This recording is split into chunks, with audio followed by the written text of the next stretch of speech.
এবার আমার দক্ষ গৃহে যাওয়ার সময় হলো দেব, আমায় অনুমতি দাও। সতীর জয় হোক। তুমি অবিলম্বে যাত্রা করো। তুমি পূর্বেই যা লীলা রচনা করে রেখেছ তা আমি খণ্ড করব কি করে? তুমি দক্ষ গৃহে যজ্ঞ নাশ করে দেহত্যাগ করলে, যথা সময় আমি গিয়ে সব পণ্ড করব। হ্যাঁ, জগতে শুধু তোমার আর আমার অস্তিত্বই নিশ্চিত, বাকি সব অনিশ্চিত। আমাদের উচিত এই লীলা সকলে প্রত্যক্ষ করুক।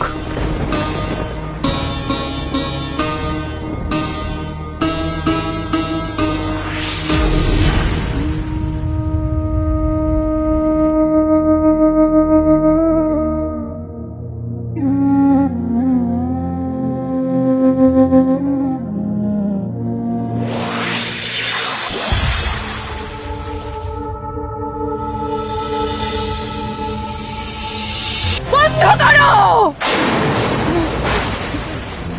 বন্ধ করো এই শিবহীন যজ্ঞ।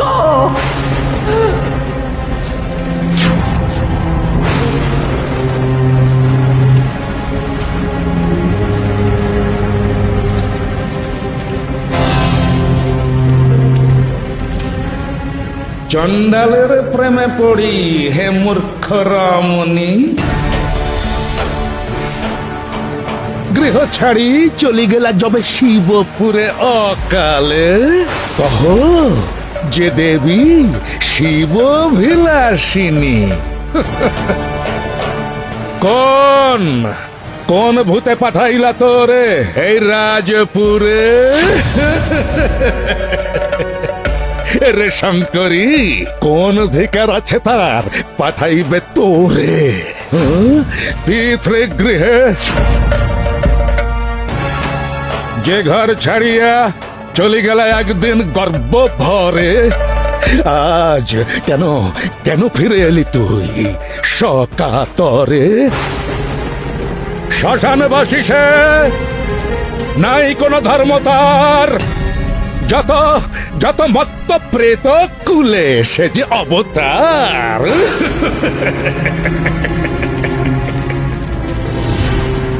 এ দেবযজ্ঞে কেন কেন হবে তার নিমন্ত্রণ? দেবতা নহে সে, ভূত বিভূতি ভূষণ।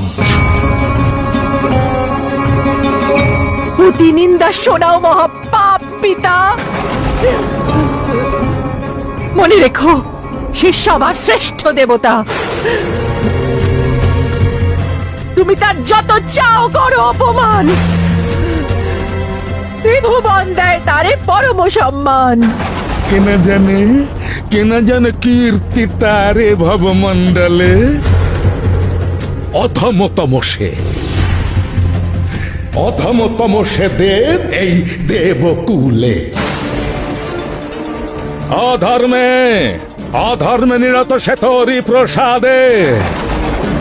অধিকার নাই তোর আমার আমার প্রাসাদে।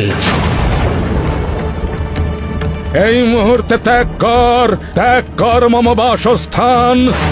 যা যা ফিরে স্বামীর ঘরে, অর্থাৎ অর্থাৎ শ্মশান।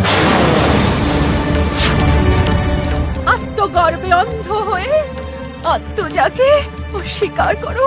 যেদিন থেকে তুই ওই অনার্য কাপালিক, ওই অনার্য কাপালিকের সঙ্গিনী হয়েছিস, সেই দিন থেকে তুই আমার কাছে মৃতা।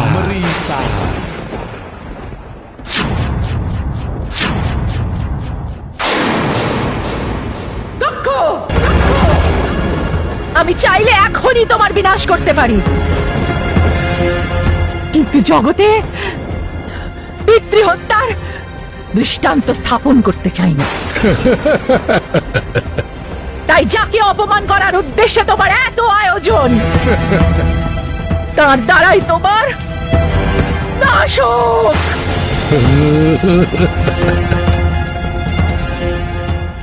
তোমার প্রদত্ত এই দেহ আমি এখনই ত্যাগ করছি।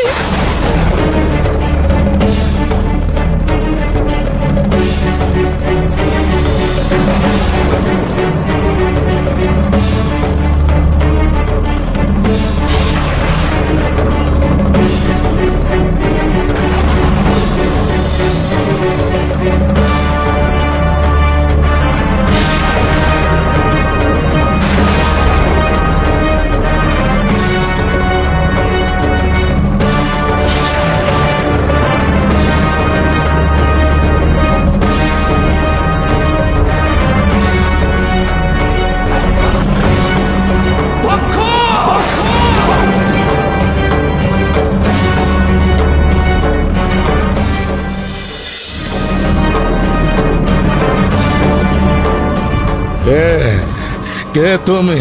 তুমি তো আমন্ত্রিত নও। আমি বীরভদ্র, আমি স্বয়ং মহাদেব প্রেরিত। শিবের প্রেরিত অনুচর পাঠায় সে অনিমন্ত্রিত। দেখ দেখ দেখ, দেখছে পত্নী তার পড়ে আছে মৃতা।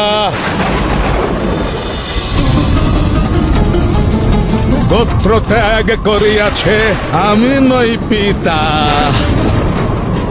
এই স্থানে আপন জন নাহি তার কেহ। এসেছিস, যা তবে লয়ে সতীর দেহ। তা ব্যতীত নাহি তোর কোনো আমন্ত্রণ।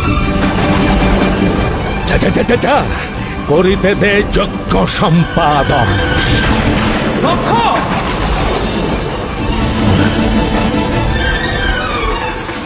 আপনার আমন্ত্রণে আমি তোয়াক্কা করি না। আপনি সতীকে মেরেছেন, আপনার শাস্তি মৃত্যু।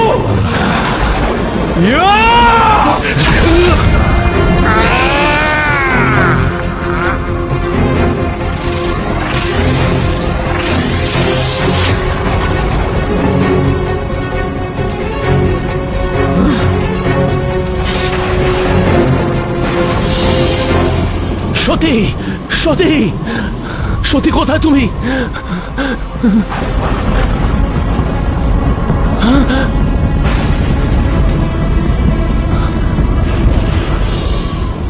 সতী,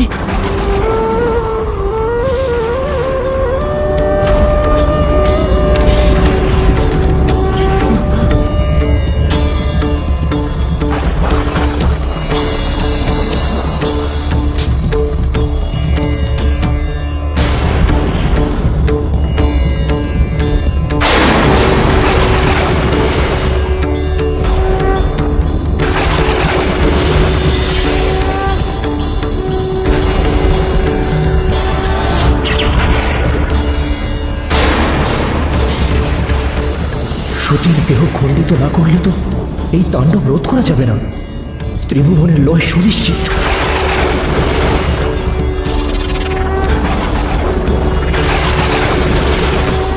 বিষ্ণু তার চক্রচালনে সতীর দেহকে খণ্ড খণ্ড করে দিলেন। সতীর দেহের খণ্ড যে যে স্থানে পতিত হল, সেই সেই স্থানে গড়ে উঠল এক একটি সতীপীঠ।